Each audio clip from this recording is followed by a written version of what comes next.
अब साहब मैं तो कोई अंदाज़ा नहीं लगा सकता, उसे जो भगवान करेगा ऊपर जो है।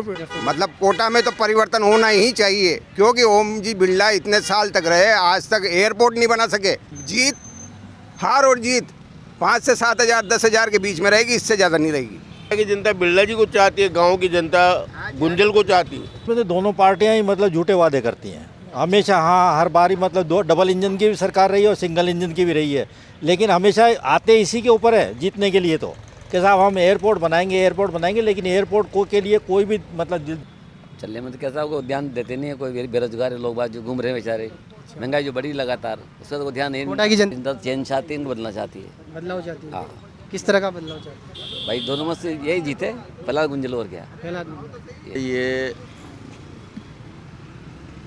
सबसे पहला मुद्दा तो राष्ट्रवाद। यहाँ की जनता, पूरे देश की जनता राष्ट्रवाद में वोट करती है। हमारा तो नाटो में जाता रहा है अब तक वोट। दे किसको? कौन है ईमानदार? संसद में अब तक जो जा रहे हैं उनमें किसको आप ईमानदार देखते हो? सब नौमुट्ठी नोडोबे के पाव हैं जितने भी हैं, इसलिए हमने तो केवल नाटो चुन रखा है। नमस्कार, मैं हूं गोविंद मंडावत, न्यूज़ भारत 24 से। आज हम कोटा के अहिंसा सर्किल पर मौजूद हैं। जानेंगे चुनावी माहौल में, चुनावी रण में इस बार किसकी चलने वाली है, किसके सर पे ताज होगा, किसका पलड़ा भारी है। आइए जानते जनता जनार्दन से, बातचीत करते हैं जनता से। यहाँ पर कुछ लोग मौजूद है, मैं कैमरामैन से कहूँगा एक बार दिखाएं यहाँ का व्यूज़। इस तरफ देखेंगे तो आप ये यहाँ पर महावीर नगर की तरफ, ये जो विस्तार योजना की तरफ जा रहा है ये रास्ता। अब साहब मैं तो कोई अंदाज़ा नहीं लगा सकता, उसे जो भगवान करेगा ऊपर जो है। नहीं, लेकिन भगवान तो करेगा ही सही। लेकिन आप लोगों का भी तो एक मानना है, आप भी अपना मत देकर आएंगे, आपको भी तो लग रहा होगा ना किसके पक्ष में पलड़ा भारी है। ऐसा है, देखो मैं बताऊँ आपको, क्योंकि मेरे तो आज 80 साल की उम्र है, बाकी ऐसा है कि जो होगा तो वो 80 साल का ही तो अनुभव जानना है, यही तो जानने के लिए हम आए। बताइए आप। अब क्या बताऊँ मैं आपको, अब जो हो जाए, जो ये भगवान भरोसे से, सही बात है। प्रकाश जी, आप ये बताइए क्या काम करते हैं आप? मैं पोस्ट ऑफिस में नौकरी करता हूँ। अच्छा, रिटायर्ड हो गया। रिटायर्ड हो गए। हाँ। तो आपकी सर्विस में कैसा अनुभव है, थोड़ा शेयर करें आप हमारे दर्शकों। मतलब कोटा में तो परिवर्तन होना ही चाहिए, क्योंकि ओम जी बिरला इतने साल तक रहे, आज तक एयरपोर्ट नहीं बना सके। कुछ भी कर, आप बताओ तो क्या काम किया ओम बिरला ने? कुछ भी नहीं किया यहाँ। अभी नामांकन रैली में ओम जी ने भाषण दिया था। हाँ। और मुख्यमंत्री भजन लाल शर्मा भी मौजूद थे वहाँ पर। उन्होंने भी मन से अपने भजन लाल तो मोर है, खाली मोदी से पूछता, डीए की भी मोदी से पूछता कि भाई कर्मचारियों का डीए भी बढ़ाऊं कि नहीं बढ़ाऊं। ये मोर है खाली। तो ऐसे में आपका क्या मानना है साहब? भाई साहब, इस बार है ना प्रहलाद गुंजल की सीट निकलेगी यहाँ से। पसीने आ रहे ओम जी बिरला को। अच्छा, ऐसा क्यों लगता है आपको? भाई मैं तो रैलियों में जाता हूँ, मैं देख रहा हूँ सब जगह का। आरएसएस ने भी साथ छोड़ दिया उनका, तो ओम जी बिरला का। तो कितने वोटों से इस बार प्रहलाद गुंजल भाई साहब जीत, देखो इस बार जो पहले बिरला जी यूँ जीत जाते ना, क्या कोई मेहनत नहीं करनी पड़े। आज पूरा परिवार लगा हुआ है उनका जीतने के लिए पूरे परिवार को लगा दिया उन्होंने। लेकिन फिर भी आज क्या है, ऐसे ही है उनका माहौल। और जीत, हार और जीत 5 से 7 हज़ार 10 हज़ार के बीच में रहेगी, इससे ज़्यादा नहीं रहेगी। देखो भाई, बराबर की टक्कर है। अब चलेगी, अब कौन जीतेगा इसका पहले हम नहीं कर सकते, इसका अनुमान नहीं लगा सकते। बाकी टक्कर बराबर है। टक्कर बराबर है। गांव में पलड़ा। तो कोटा की जनता क्या चाहती है? कोटा की जनता बिरला जी को चाहती है, गांव की जनता गुंजल को चाहती है। अच्छा, अब देखो इसका पहले कैसे कर दे हम इस चीज़ को हम नहीं कर सकते पहले। कौन जीतेगा? अच्छा, तो इस बार आप किसकी सरकार बनाने जा रहे हैं? सरकार तो मोदी की बनेगी, पक्का हो। तो हमारे साथ ऐसे में और भी मेहमान मौजूद है। जी सर, आपका नाम बताइए। अशोक कुमार। क्या काम करते हैं साहब? रिटायर्ड हूँ मैं, गवर्नमेंट सर्वेंट था यहाँ पे इरिगेशन डिपार्टमेंट में। तो सर मैं आपसे ये जानना चाहता हूँ कि पिछले 10 सालों में महंगाई बढ़ी है या घटी है? नहीं, बढ़ी है महंगाई। महंगाई बढ़ी है, बिल्कुल। इसका क्या कारण मानते हैं सर आप?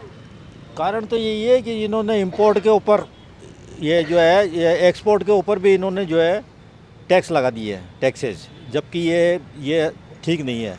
अगर हम एक्सपोर्ट के ऊपर भी अगर हम टैक्स लगाएंगे तो उससे हमारी अर्थव्यवस्था गड़बड़ाएगी।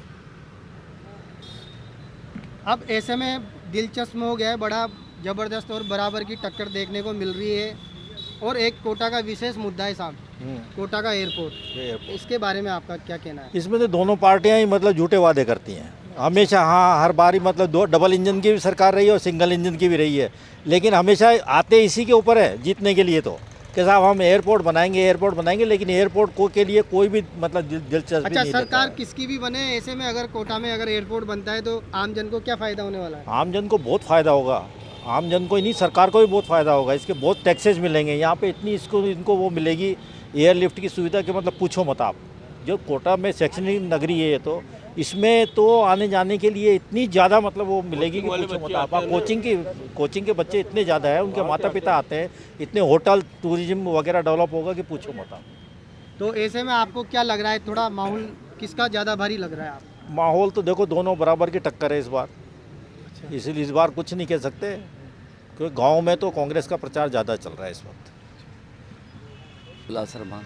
शर्मा जी, ये बताइए इस बार किसकी चलने वाली है? चलने में तो कैसा होगा, ध्यान देते नहीं है कोई, बेरोजगार है लोग बाग जो घूम रहे हैं बेचारे। महंगाई जो बढ़ी लगातार, उसका तो ध्यान नहीं। कोटा की जनता क्या चाहती है?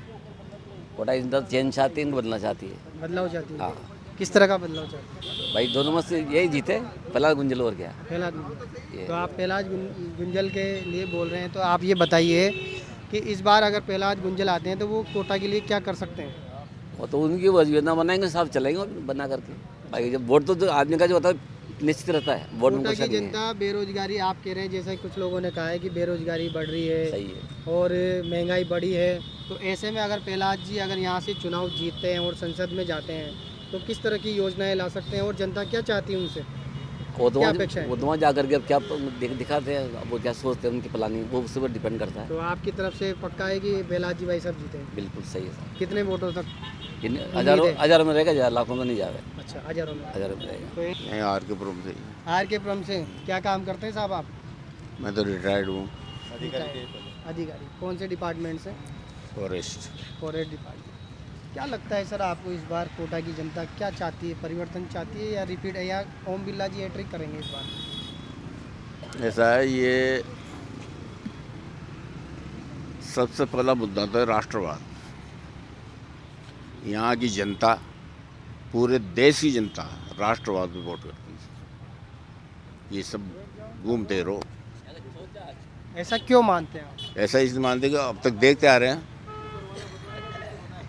और कुछ नहीं तो सनातन को ही खत्म करो, है कि नहीं मुद्दा, तो करो ना खत्म। और बताइए आप। हम किस लिए बैठे हैं यहाँ पे?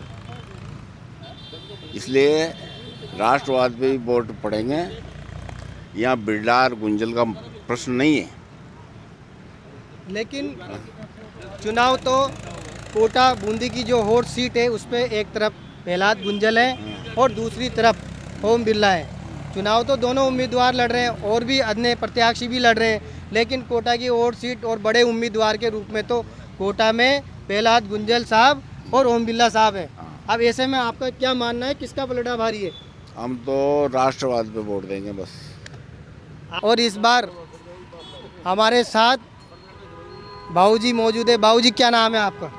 मुझे पंडित लोक नारायण कहते हैं साहब। नारायण साहब, ये बताइए कि इस बार किसकी चलने वाली है संसद में? किसको भेज रहे हैं संसद? एक तरफ ओम बिरला है, दूसरी तरफ प्रहलाद गुंजल साहब है। हमारा तो नाटो में जाता आ रहा है अब तक वोट। दे किसको? कौन है ईमानदार? संसद में अब तक जो जा रहे हैं उनमें किसको आप ईमानदार देखते हो? सब नौ मुट्ठी नौ डोबे के पाव हैं जितने भी हैं। इसलिए हमने तो केवल नाटो चुन रखा है। अब रहा सवाल, बहुत से लोग कहते हैं कि आप नाटो को क्यों देते हैं, फिर आपके वोट का महत्व क्या रहा? लेकिन हम मानते हैं कि हमारे ही वोट का महत्व रहेगा एक दिन। ये जितनी भी है पार्टियां जिनको देते आ रहे हैं लोग, वो सब एक दिन शून्य में शामिल हो जाएंगे और हम ऊपर उभर करके आ जाएंगे। बिल्कुल। तो ऐसे में क्या लगता है सर, आप जैसा एक माहौल तो क्रिएट होता है ना कि कोटा की जनता किस तरफ जा रही है, क्या माहौल है, किसका देखो जी, पलड़ा भारी लग रहा है? यहाँ तो सब बराबरी से देख रहे हैं। कांग्रेस पार्टी वाले कहते हैं कि प्रहलाद गुंजल जीतेगा, और बीजेपी से संबंधित जो हैं या आरएसएस से संबंधित जो हैं वो कहते हैं कि ओम बिरला जीतेंगे। जीतो कोई भी, कमी किसी के भी पास नहीं है। ये यहाँ मोटे मोटे अक्षरों में दे रखा है, प्रहलाद ऐसा है, प्रहलाद गुंजल ऐसा है, प्रहलाद गुंजल ऐसा है। क्या ओम बिरला साहब के पास चित्तौड़ में उस पहाड़ी के ऊपर इतनी लंबी चौड़ी ज़मीन जायदाद नहीं फाड़ रखी है उन्होंने? वो कहाँ से आ गई? किसने दिया? क्योंकि ये तो आंखों से तो नहीं देखा, लेकिन छोटी दुकान तो हमने भी देखी है बिरला साहब की। और इनके पिताजी सेवड़े बेल से बताए थे, फोन पे में लेकर।